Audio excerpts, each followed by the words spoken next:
खुद से जीतने वालों को मेरा सलाम। असली टीचर हमेशा असली शिष्य की खोज में रहते हैं, इसलिए असली मास्टर अक्सर शिष्यों की अचंभित कर देने वाली, हैरान कर देने वाली परीक्षा लेते हैं। पहली परीक्षा, students are many, disciples are few. एक दिन स्वामी रामा गुरुजी के साथ बैठे थे, तभी कुछ लड़कों ने आकर गुरुजी को प्रणाम किया और कहा, हमें आपका शिष्य बनना है। पर गुरुजी शांत रहे। लड़कों ने इंतजार किया, जवाब न मिलने पर कुछ चले गए और कुछ रुक गए। इंप्रेशन जमाने के लिए नए लड़के अगले दिन से सेवा में लग गए। अपनी सिंसियरिटी साबित करने के लिए कोई आश्रम के बाहर झाड़ू लगाने लगा तो कोई पेड़ों में पानी देने लगा। गुरुजी ने कोई प्रतिक्रिया नहीं दी। कुछ दिनों में नए शिष्य योग और प्राणायाम भी सीखने लगे। एक दिन गुरुजी ने सबको बुलाया और केवल एक शब्द कहा, चलो। स्वामी रामा कहते हैं, हम करीबन 20 लड़के होंगे। सब गुरुजी के पीछे चल दिए। गुरुजी हम सबको तुंगभद्रा नदी के किनारे ले गए और कहा, जो ये नदी को तैरकर पार करेगा वही मेरा शिष्य होगा। बारिश का महीना था, लबालब पानी भरा था। उस समय तुंगभद्रा पूरे उफान पर थी। चौड़ी नदी पार करना खतरनाक था। गुरुजी की बात सुनकर लड़कों के हाथ पैर ठंडे पड़ गए। एक लड़के ने कहा, मैं ये कर सकता हूं, पर मुझे घर पर काम याद आ गया, मुझे तो जाना होगा। दूसरे लड़के ने कहा, मुझे तो तैरना ही नहीं आता। तीसरे ने कहा, नदी में मगरमच्छ है, वो नदी पार करने से पहले हमें खा जाएंगे। सब लड़के बहाना बनाकर पीछे हट गए, लेकिन स्वामी रामा बिना कुछ कहे नदी में कूद गए।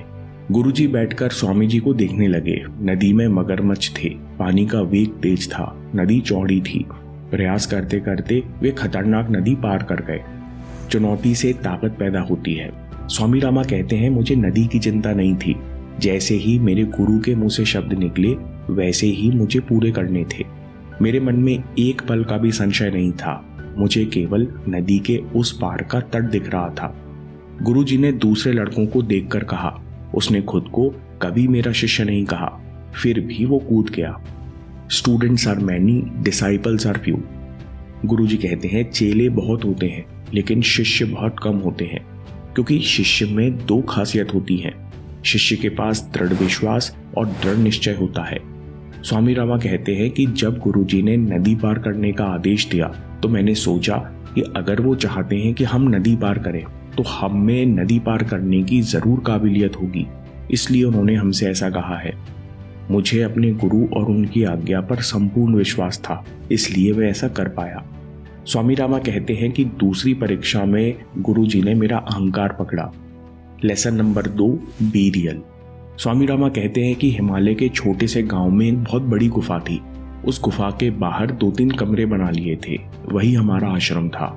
मेरे गुरु श्री माधवानंदा भारती जी ने मुझे हर दिन एक निश्चित समय पर ध्यान करने को कहा। यही मेरी साधना थी। एक दिन इस साधना के बीच गुरुजी मेरे पास आकर खड़े हो गए। मुझे हलचल सुनाई दी, पर मैं आंख बंद किए बैठे रहा।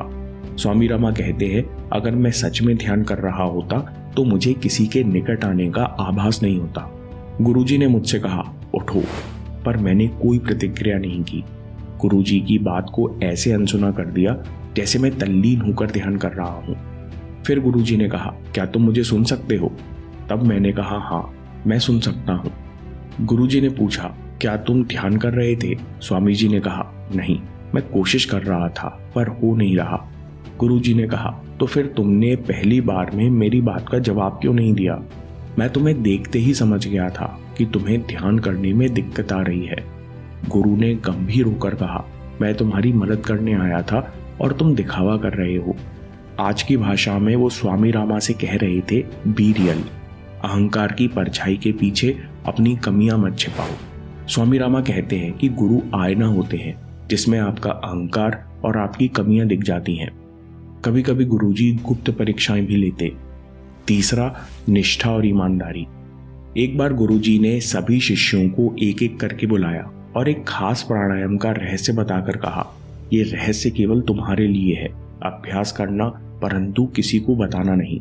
हर कोई इस विधि के लिए तैयार नहीं है। उन्होंने सबको कुछ ना कुछ अलग रहस्य बताए। स्वामी रामा कहते हैं, पर हम ये रहस्य छिपा नहीं पाए। अहंकार में आकर अपनी शान बढ़ाने के लिए एक दूसरे को रहस्य बता दिए। इस तरह गुरुजी पता कर लेते कि हमारा अहंकार, हमारी जीव कितने नियंत्रण में है। वो हमारी निष्ठा और ईमानदारी की जांच कर लेते, क्या हम गुप्त विद्या और रहस्य सीखने के लायक है या नहीं। गुरु केवल हमको कमियां नहीं दिखाते, बल्कि चुनौतियां देकर ये एहसास भी कराते हैं कि तुम खुद पर विश्वास करोगे तो तुम्हारे अंदर अनंत शक्ति सोई हुई है। चौथी परीक्षा, संकल्प शक्ति। एक बार गुरुजी ने मुझे हाथ जोड़कर सीने की खास जगह पर ध्यान करने की विधि सिखाई और कहा, इस पेड़ के नीचे खड़े होकर अभ्यास करो, मैं अभी आता हूँ। 2 दिन निकल गए, बारिश हुई, सर्दी पड़ी, पर मैं गुरु के आदेश पर वहीं खड़ा रहा। तीसरे दिन गुरुजी आए और मुझे देखकर बहुत खुश हुए। उन्होंने मुझसे बोला, यही है संकल्प शक्ति जो तुम्हारे अंदर जग गई है, अब से इसका उपयोग करो। स्वामी रामा कहते हैं कि गुरु हर शिष्य को सिखाते हैं कि सांस के साथ बने रहो और मन को छोड़ दो, मन अपने आप गायब हो जाएगा। सीख एक ही है, लेकिन हर किसी को सफलता नहीं मिलती, क्योंकि हर कोई दृढ़ निश्चय और दृढ़ विश्वास नहीं कर पाता। दृढ़ निश्चय और दृढ़ विश्वास ही असली शिष्य की कहानी है। बिना विश्वास के हम ज्ञान तो समझ जाएंगे, टेक्निक भी सीख लेंगे, लेकिन कभी उसे अपने अंदर उतार नहीं पाएंगे। और दृढ़ निश्चय वह शक्ति है जो हमें निराशाओं और फ्रस्ट्रेशन से बाहर निकालती है। इन दोनों से ही संकल्प शक्ति का निर्माण होता है। स्वामी रामा कहते हैं कि संकल्प शक्ति के आगे कुछ भी असंभव नहीं है। जितने भी महान लोगों ने कर्म किए हैं, उन लोगों के जीवन में कभी न कभी प्रकट हुआ है कि ये काम मुझे करना है, मुझे ही करना है, किसी भी कीमत पे करना है। उसके बाद ही लोगों ने महान काम किए हैं। हर महान उपलब्धि के पीछे यही संकल्प शक्ति होती है। इसलिए जो भी ध्यान, धारणा, प्राणायाम का तरीका आप जानते हो, उस पर संपूर्ण विश्वास करो और किसी भी फ्रस्ट्रेशन या रुकावट को सच मत मानो। संकल्प शक्ति से अभ्यास करो, फिर देखो कैसे सफलता मिलती है। एक जापानीज पहलवान को बचपन से कुछ डर सताते थे जो उसके सबकॉन्शियस में बैठे हुए थे। फिर जापानीज पहलवान एक ज़ेन मास्टर से मिला और उसके सालों पुराने डर खत्म हो गए। इस वीडियो को अभी देखिए या बाद के लिए सेव कर लीजिए, क्योंकि आपके समय से कोई वीडियो, कोई ऐप, कोई न्यूज़ कीमती नहीं है। मैं काम के किस्से लाता रहूँगा। हम जीतेंगे।